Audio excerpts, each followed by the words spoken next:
नमस्कार दोस्तों, RSCIT के एक और नए वीडियो में आप सभी का स्वागत है। दोस्तों मैं राम शर्मा और आप देख रहे हैं वैकेंसी गुरु। दोस्तों RSCIT का ये एग्ज़ाम का महत्वपूर्ण प्रश्नों का ये जो वीडियो है ये आपके लिए मज़ेदार होने वाला है, क्योंकि यदि आपको अभी भी ये लगता है कि सर मेरी RSCIT में कमजोरी है, अभी एग्ज़ाम से संबंधित मैं तैयार नहीं हूँ, प्रिपेयर नहीं हूँ, तो इस वीडियो को देखने के बाद आपकी सारी कमजोरियाँ दूर हो जाएंगी और आप बहुत अच्छा कर पाएंगे। बेस्ट तैयारी के लिए बना है वैकेंसी गुरु केवल आपके लिए। चलते हैं प्रश्नों की ओर। दोस्तों प्रश्न नंबर 1 आपके सामने है। इस वीडियो में मैं आपको है ना सभी प्रश्नों के बारे में अच्छे से एक एक करके समझाऊंगा और लास्ट में मैं आपसे पूछूंगा कि कैसा क्या रहा, क्या माहौल है, उसके बारे में आप हमें कमेंट करके बता सकते हैं। क्वेश्चन नंबर 1 है, वोटर सर्विसेज के लिए पोर्टल है, यानी वोटर सर्विसेज के लिए कौन सा पोर्टल है मित्रों? वोटर ID से संबंधित सभी प्रकार की सेवाओं के लिए जो पोर्टल है उसका नाम है NVSP पोर्टल। NVSP यानी national voters service portal, national voters service portal, ठीक है ना, राष्ट्रीय मतदाता सेवा पोर्टल। वापस से बोल रहा हूँ, राष्ट्रीय मतदाता सेवा पोर्टल, ठीक है। तो ये वोटर ID से संबंधित पोर्टल है और इसकी शुरुआत कब हुई थी? इसकी शुरुआत हुई थी मित्रों 25 जनवरी 2015 को। कब हुई थी? 25 जनवरी 2015 को, राष्ट्रीय मतदाता दिवस के दिन, राष्ट्रीय मतदाता दिवस के दिन। अब कुछ और पोर्टल्स है यहाँ पर, इसका तो सही जवाब डी हो गया। कुछ है, ये है रेलवे से संबंधित, IRCTC रेलवे का पोर्टल है, रेलवे से संबंधित। RSRTC जो है ये रोडवेज का पोर्टल है, रोडवेज। और UIDAI ये आधार कार्ड का पोर्टल है। तो ऐसे करके आपने बाकी पोर्टल्स के बारे में भी जाना। दूसरा प्रश्न है, पैराग्राफ फॉर्मेटिंग में आप क्या कर सकते हैं? पैराग्राफ फॉर्मेटिंग में हम अलाइन टेक्स्ट कर सकते हैं, बिल्कुल सही है। हाइपरलिंक नहीं आता, बुकमार्क नहीं आता, टेक्स्ट डिलीट नहीं आता। तो ऑप्शन बी इसका, ऑप्शन ए इसका सही जवाब है, अलाइन टेक्स्ट करना। निम्न में से एक साइबर थ्रेट नहीं है। कौन सा एक साइबर खतरा नहीं है? मेलवेयर तो साइबर खतरा है, फिशिंग भी साइबर खतरा है, डिनाइल ऑफ सर्विसेज भी खतरा है, लेकिन राजस्थान का SSO तो राजस्थान की सेवा है सरकार की, तो ये एक खतरा नहीं है। तो इसका सही जवाब ऑप्शन डी रहेगा। चौथा प्रश्न देखिए, LCD प्रोजेक्टर को PC से जोड़ा जा सकता है, यानी LCD एक आती है ना, अपना LCD या प्रोजेक्टर आता है, उसको कंप्यूटर के PC से कनेक्ट करने के लिए कौन कौन सी केबलें काम में आती है? दोस्तों यहाँ पर दो प्रकार की केबल है, दोनों का इस्तेमाल कर सकते हैं हम। HDMI एक केबल होती है, इसका भी हम इस्तेमाल कर सकते हैं। एक केबल होती है VGA, दोनों केबल्स का हम इस्तेमाल कर सकते हैं। HDMI केबल भी जोड़ सकते हैं, VGA भी जोड़ सकते हैं। तो इसका सही जवाब ऑप्शन सी रहेगा, A और B दोनों। अगला देखिए पांचवा, MS आउटलुक 2010 की अकाउंट सेटिंग में आप क्या सेट कर सकते हो? दोस्तों MS आउटलुक ईमेल के काम में आने वाला सॉफ्टवेयर है, तो इसकी अकाउंट सेटिंग में आप क्या सेट कर सकते हैं? आने के लिए POP3 सर्वर, बिल्कुल सही है। जाने के लिए SMTP सर्वर, एनक्रिप्शन के लिए SSL, तो उपरोक्त सभी सही जवाब। अब मैं आपको बताऊंगा ये चीजें क्या है। दोस्तों आपके कंप्यूटर में जो ईमेल डाउनलोड होती है ना, ईमेल प्राप्त होती है, तो उसको प्राप्त करने वाला जो प्रोटोकॉल है उसका नाम है POP3 प्रोटोकॉल, और जो मेल भेजता है उस प्रोटोकॉल का नाम है SMTP। दो प्रोटोकॉल होते हैं, एक तो मेल भेजने के काम में आता है, एक प्राप्त करने में।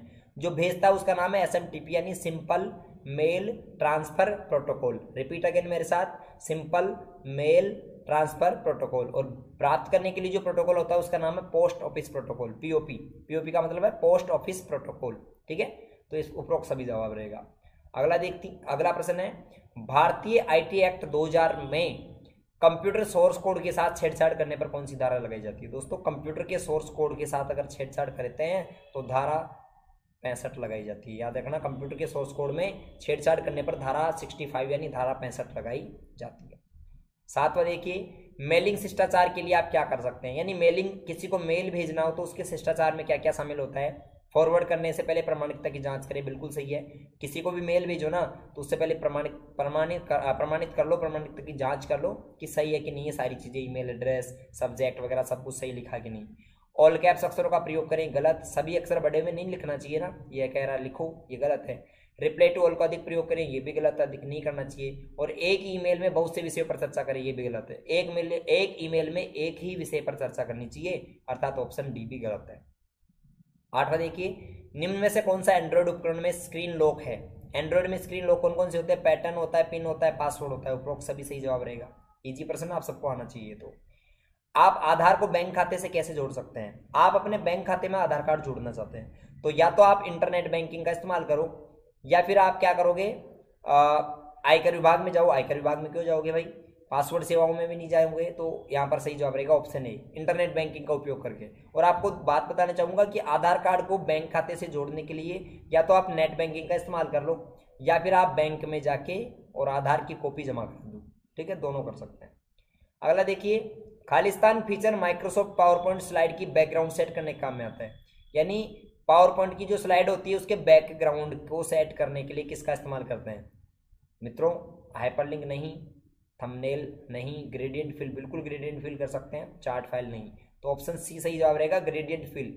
हम मल्टी कलर जो डालते हैं ना, एक से अधिक अगर बैकग्राउंड में कलर डाल देते हैं, एक से ज़्यादा कलर होते हैं, उसको ग्रेडियंट कहते हैं, तो ग्रेडियंट हम डाल सकते हैं। 11वां देखिए, सुरक्षित वेबसाइट से संबंध में निम्न में से कौन सा कथन सही है? यानी एक सुरक्षित वेबसाइट है कि नहीं, आपको कैसे पता लगेगा, कैसे आप मालूम करो कि ये वेबसाइट सुरक्षित है? इसके लिए देखिए यहाँ पर इसमें वक्तव्य है पहला, इसमें वेब पते की शुरुआत में हमेशा HTTPS होता है, ठीक है। और दूसरा है, इसमें ब्राउजर विंडो फ्रेम में हमेशा एक पेडालॉग का चिन्ह होता है, बिल्कुल सही है दूसरा भी। और इसमें हमेशा .com डोमेन होता है, ये इसका कोई मतलब नहीं है। तो आपको ये बताना है कि कौन कौन सा है, तो 1 और 2 दोनों सही है, तो यहाँ पर ऑप्शन सी जवाब रहेगा, 1 और 2। 12वां देखिए, डॉट मैट्रिक्स, इंकजेट और लेजर किसके उदाहरण है? दोस्तों डॉट मैट्रिक, इंकजेट और लेजर तीनों प्रिंटर है। क्या है? प्रिंटर है, तो इसका सही जवाब रहेगा ऑप्शन ए, प्रिंटर। 13वां देखिए, क्रेडिट कार्ड के माध्यम से भुगतान लेन देन के लिए क्या जानकारी आवश्यक है? निम्न में से सबसे उपयुक्त विकल्प का चयन करें। यानी क्रेडिट कार्ड में क्या क्या चीजें होती हैं दोस्तों? एक तो 16 अंकों का क्रेडिट कार्ड नंबर होता है, बिल्कुल सही। समाप्ति तिथि और CVV होता है, यानी एक्सपायर डेट और CVV होता है, बिल्कुल सही। OTP भी आता है उसमें, ये भी सही है, तो प्रोक्स सभी इसका सही जवाब है, यानी कि ऑप्शन डी जवाब रहेगा।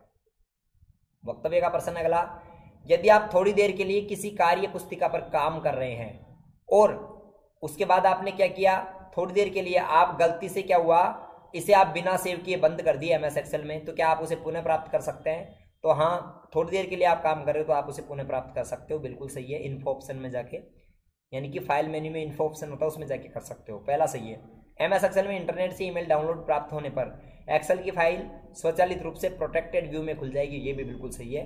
अर्थात वक्तव्य 1 और वक्तव्य 2 दोनों ही सही है, ठीक है। आगे चलते हैं, 15वां प्रश्न देखिए, वेब आधारित चैट सेवाओं का एक उदाहरण है। कौन सा एक वेब पर आधारित चैट सेवाओं का उदाहरण है? स्काइप, जीमेल, हॉटमेल या स्पैम? दोस्तों वेब आधारित चैट सेवा जहां पर आप चैटिंग कर सकते हो उसको स्काइप कहते हैं। क्या कहते हैं? स्काइप। स्काइप एक चैट एप्लीकेशन है जहां पर आप चैट कर सकते हैं अपने दोस्तों के साथ। 16वां देखिए, खालिस्तान में 12 अंकों की विशिष्ट पहचान संख्या होती हैं जो सभी भारतीय निवासियों को बायोमेट्रिक और जनसांख्यिकीय डेटा के आधार पर जारी किया जाता है। यानी कि एक ऐसा कौन सा आपकी पहचान का कार्ड है जो 12 अंकों का, तो उसमें नंबर होता है और उसमें वो जारी करते हैं, उससे पहले आपके क्या क्या लिए जाते हैं, आपका बायोमेट्रिक लिया जाता है और आपका जनसांख्यिकीय डेटा, जैसे कि आपका नाम, आपकी डेट ऑफ बर्थ, आपका पिता का नाम, आपका एड्रेस, सब पूछा जाता है। उस कार्ड को दोस्तों हम आधार कार्ड कहते हैं। क्या कहते हैं? आधार कार्ड। आधार कार्ड में हमारा बायोमेट्रिक भी लिया जाता है और हमारा पूरा डेटा लिया जाता है, तो इसका सही जवाब, और उसके नंबर भी 12 होते हैं, तो इसका सही जवाब रहेगा ऑप्शन सी। 17वां देखिए, IRCTC का पूरा रूप क्या है? दोस्तों IRCTC का पूरा नाम क्या है? Indian railway. आई मतलब इंडियन, आई का मतलब है इंडियन, आर मतलब रेलवे, सी यानी कैटरिंग। आप देखते हो ट्रेन में हम जाते हैं, सफर करते हैं, तो वहां पर खाना भी ले सकते हैं, तो कैटरिंग की सुविधा होती है, तो सी मतलब कैटरिंग। और एंड टूरिज्म, टी मतलब टूरिज्म यानी यात्रा कराने वाला, और सी मतलब कॉरपोरेशन। तो इसका पूरा नाम है Indian railway catering and tourism corporation. Option इसका जो है ए सही जवाब है, Indian railway catering and tourism corporation. आगे चलते हैं 18वां प्रश्न जानने से पहले मैं आपको बताना चाहूंगा दोस्तों, जिन विद्यार्थियों की बिल्कुल भी अभी तक तैयारी नहीं है और उनको डर महसूस हो रहा है, तो आप एक बात ध्यान दें, आप सीधे गूगल में सर्च करना वैकेंसी गुरु। आप ये वीडियो पूरा देखें, उसके बाद गूगल में सर्च करना वैकेंसी गुरु। आप एक वेबसाइट पर पहुंच जाओगे, उस वेबसाइट में जाकर आप 500 से अधिक महत्वपूर्ण प्रश्न वहां पर दिए गए हैं, उनमें से आप महत्वपूर्ण प्रश्नों को पढ़ सकते हो। दूसरा, आप वहां पर क्या कर सकते हैं, ऑनलाइन टेस्ट भी दे सकते हो, फ्री ऑनलाइन टेस्ट, कोई पैसा नहीं लिया जाएगा आपसे, आपके लिए फ्री बनाया गया है बिल्कुल टेस्ट, तो फ्री ऑनलाइन टेस्ट भी आप दे सकते हो और अच्छी तैयारी कर सकते हो, ठीक है। तो वैकेंसी गुरु गूगल में सर्च करके पहुंच सकते हो। आगे हम चलते हैं अगले प्रश्न पे, निम्न में से कौन सा SSO का उद्देश्य नहीं है? निम्न में से कौन सा एक SSO का उद्देश्य नहीं है, ये आपको बताना है। ऑप्शंस हैं, एक व्यक्ति एक पहचान, SSO का ये तो उद्देश्य होता है, बिल्कुल सही है। सेवा के वितरण एवं हल्फनामों के लिए दस्तावेजों की आवश्यकता नहीं, ये भी सही है। इसमें आप कोई भी सेवाओं का यूज करोगे तो बार बार आपको डॉक्यूमेंट देने की आवश्यकता नहीं, एक ही बार दे दो। तीसरा है, राजस्थान सरकार के विभिन्न डिजिटल सेवाओं तक पहुंचने के लिए एकल खिड़की इंटरफेस, ये भी सही है, एक ही जगह सभी सेवाओं का लाभ भी मिल जाता है यहाँ। चौथा है बिना पासवर्ड जाने आप ट्विटर खाता एक्सेस कर सकते हैं, ये गलत है, बिना पासवर्ड के आप ट्विटर खाता लॉगिन नहीं कर सकते, और एसएसओ और ट्विटर का तो कोई लेना देना ही नहीं है, दोनों अलग अलग है, तो ऑप्शन डी जवाब रहेगा। 19वां देखिए, एमएस एक्सेल 2010 में शीर्ष सबसे बाईं ओर सेल का एड्रेस कौन सा है।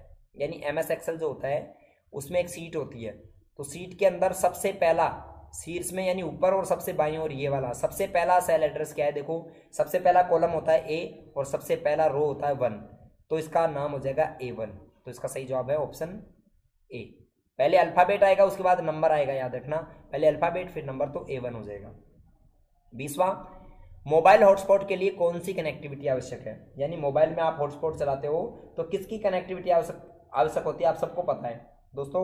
मोबाइल फोन में हॉटस्पॉट चलाने के लिए जो कनेक्टिविटी चाहिए वो किसकी आवश्यकता है। ऑप्शन 4 ऑप्शन आपके सामने हैं, वाईफाई है, ब्लूटूथ है, इसके अलावा और कौन सा है देखिए, इंफ्रारेड है या उपरोक्त सभी। और मैं आपको बताना चाहूँगा अगर आप वाईफाई चलाना चाहते हैं, ठीक है, हॉटस्पॉट से, तो हॉटस्पॉट के लिए आपको वाईफाई की आवश्यकता होती है, तो ऑप्शन ए इसका सही जवाब है।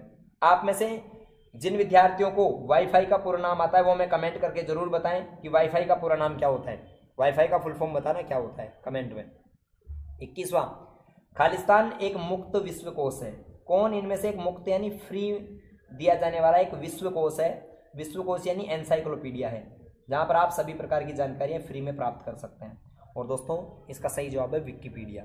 विकिपीडिया एक एनसाइक्लोपीडिया है जहां पर आप सभी प्रकार की जानकारियां, किसी से संबंधित जानकारी आप फ्री में पढ़ सकते हैं, तो इसे हम विश्वकोश कहते हैं। एसएसओ का उद्देश्य क्या है दोस्तों, एसएसओ क्यों बनाया गया ये पूछ रहा है। हेल्प डेस्क की लागत को कम करने के लिए, बिल्कुल सही है, ग्राहकों के लिए, ठीक है, ग्राहकों की संतुष्टि बढ़ाता है, बिल्कुल सही है, उत्पादकता को बढ़ाता है यानी काम को फास्ट बनाता है, बिल्कुल सही है, तो इसका सही जवाब रहेगा उपरोक्त सभी। 22वें में डी जवाब रहेगा। 23वां देखिए, एमएस पावर पॉइंट 2010 स्लाइड में खालिस्तान को नहीं डाला जा सकता है। यानी पावर पॉइंट में इनमें से क्या नहीं डाल सकते, गणितीय समीकरण डाल सकते हैं, वीडियो फाइल डाल सकते हैं, ऑडियो फाइल डाल सकते हैं, मोडेम नहीं डाल सकते। मोडेम तो एक हार्डवेयर होता है, मोडेम क्या होता है, हार्डवेयर, तो हार्डवेयर को उसमें कैसे डालेंगे, नहीं डाल सकते, तो इसका सही जवाब ऑप्शन डी रहेगा। आगे अगला प्रश्न देखो, खालिस्तान में आमतौर पर ईमेल द्वारा उपयोगकर्ता को एक लिंक पर क्लिक करने और उसमें व्यक्तिगत डेटा दर्ज करने के लिए कहा जाता है।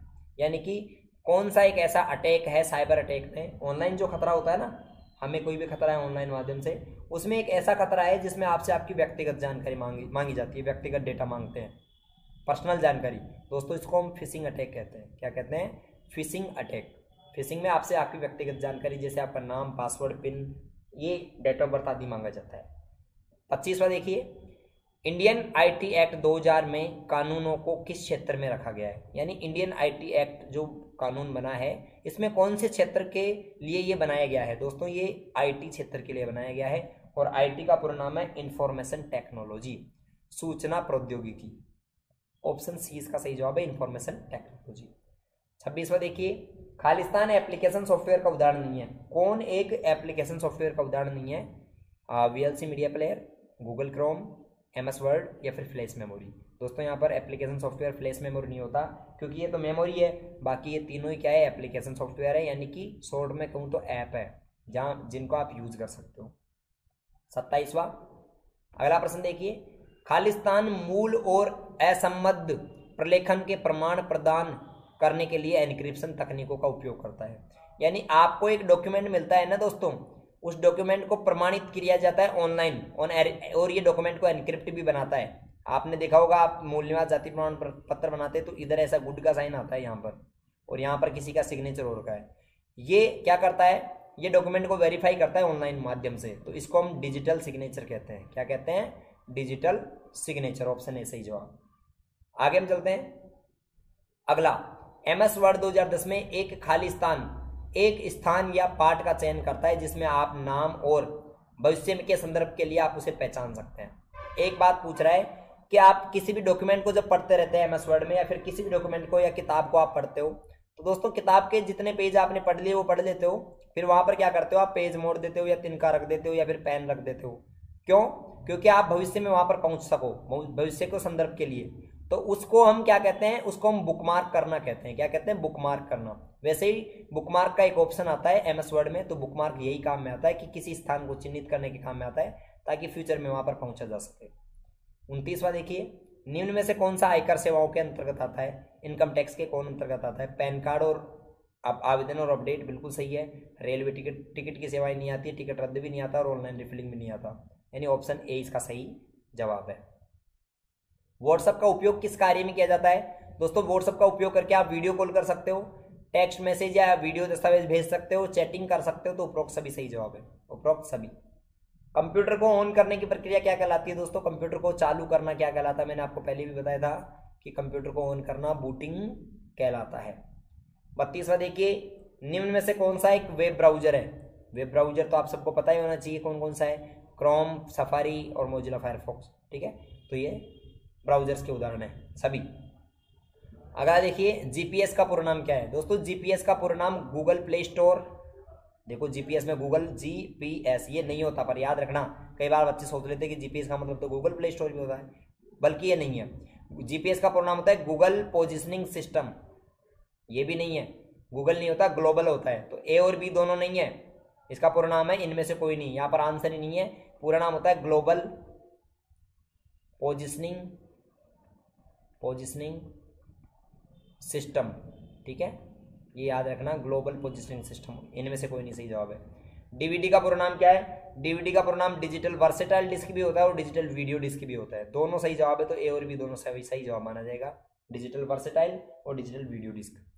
अगला देखिए, एमएस वर्ड में किन शॉर्टकट कुंजी का प्रयोग फॉन्ट साइज को बढ़ाने के लिए किया जाता है। दोस्तों ग्रो फॉन्ट यानी फॉन्ट साइज बढ़ाना, फॉन्ट साइज को बढ़ाने के लिए क्या शॉर्टकट है, control plus shift plus greater than. याद रखना, बड़ा फॉन्ट साइज बढ़ाने के काम में आता है और लेस देन कम करने के काम में आता है। ऐसे करके हमने टोटल 35% पढ़े।